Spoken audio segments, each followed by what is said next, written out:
आज हम दो मज़ीद डेटा टाइप्स पढ़ेंगे। First one is object and second one is array.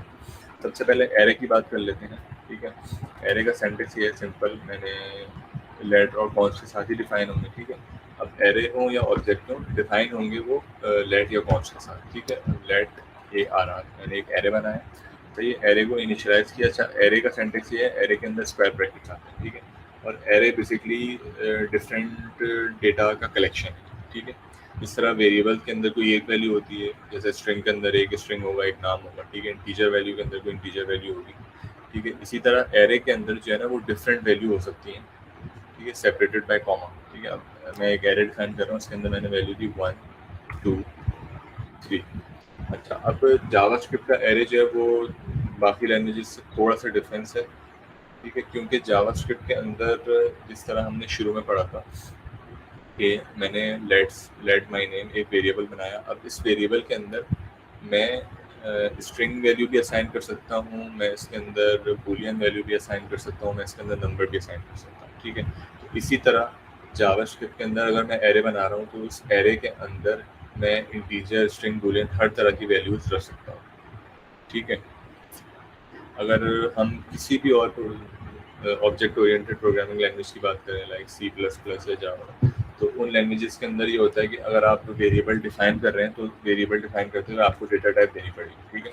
हम आगे चल के टाइप स्क्रिप्ट पढ़ेंगे, तब हम देखेंगे कि हम जावास्क्रिप्ट के अंदर भी ये वाला मतलब क्या कहते हैं, ऑब्जेक्ट ओरिएंटेड वाली फंक्शनैलिटीज़ किस तरह अचीव कर सकते हैं, ठीक है। सो बाकी लैंग्वेजेस में इस तरह होता है कि अगर आप एक वेरिएबल डिफाइन कर रहे हैं तो आपको उसी वक्त बताना पड़ेगा कि उस वेरिएबल की डेटा टाइप क्या है, स्ट्रिंग है या बूलियन है। तो फिर through out the code execution उस वेरिएबल के अंदर हमेशा स्ट्रिंग वैल्यू आएगी, ठीक है। जबकि जावास्क्रिप्ट में ऐसा नहीं है। इस वजह से जावास्क्रिप्ट के एरे भी फ्लेक्सिबल है। दैट मीन्स एरे के अंदर मैंने 1 2 3 लिखा, मैंने 3 की जगह यहाँ पे कर दिया एक स्ट्रिंग, ठीक है। और देन लास्ट में मैंने एक बूलियन वैल्यू कर दी, ठीक है। अब इस वैल्यू को, इस एरे को हम कंट्रोल करेंगे तो इस वैल्यू, इसके अंदर जो वैल्यूज होंगी सारी आ जाएंगी, ठीक है।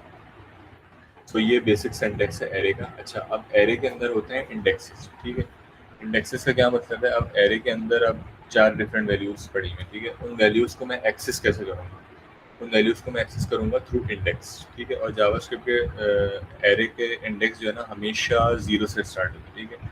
अगर मैं यहाँ एरो को एक्सपेंड करूँ तो यहाँ पे बताएगा कि 0 इंडेक्स पे वैल्यू पड़ी हुई है 1 1 पे पड़ी हुई है 2, सही है। तो बेसिकली ये इंडेक्स है। इंडेक्स को आप इस तरह समझिए जिस तरह आपके पास कोई भी लिस्ट होती है, ठीक है, कोई भी टेबल होता है, उसके अंदर नंबरिंग होती है, ठीक है।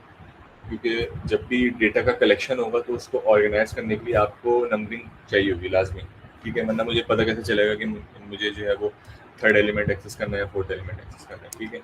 सो एरे के अंदर कोई भी स्पेसिफिक एलिमेंट एक्सेस करने के लिए आप लिखेंगे एरे, ठीक है। और एरे के बाद उसको देंगे कर्ली ब्रैकेट्स, उसके बाद देंगे इंडेक्स, ठीक है।